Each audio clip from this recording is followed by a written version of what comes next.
છે. મારા જનને અંતકાળે જરૂર મારે આવવું, ભગવાન સ્વામિનારાયણ પોતાનું આ વચન આજે ગુરુહરિ દ્વારા સાર્થક કરે છે. તુષાર જસવંતસિંહ રાઠોડ મારો સાળો છે. કોરોનામાં સપડાઈ ગયો.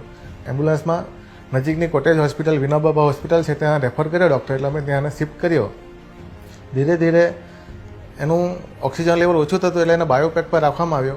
ધીરે ધીરે એની ટ્રીટમેન્ટ ડૉક્ટરે ચાલુ કરી દીધી. ડૉક્ટરની જેટલી બનતી એટલી કોશિશ કરી, પણ રિકવરી થતી ન હતી. ઓક્સિજન લેવલ લગભગ 83-85 હતું અને એ એકદમ 50 પર આવી ગયું.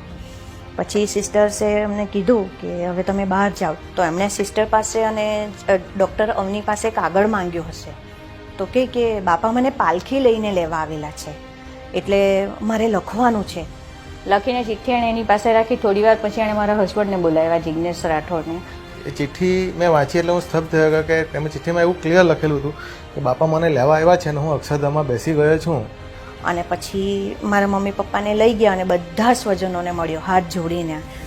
એના મુખ પર એટલું બધું સરસ હાસ્ય હતું કે એણે જે ખરેખર કરવું હતું ને મળી ગયું હોય ને એવો એને આનંદ હતો એના મુખ પર. 3:15 વાગે અમને મેસેજ આવ્યો કે રવિભાઈ અક્ષરધામમાં બેસી ગયા છે. અને મહંત સ્વામી મહારાજના બી ઓડિયો આશીર્વાદ આવ્યા. હા, સાંઈ બાપાના આશીર્વાદ છે.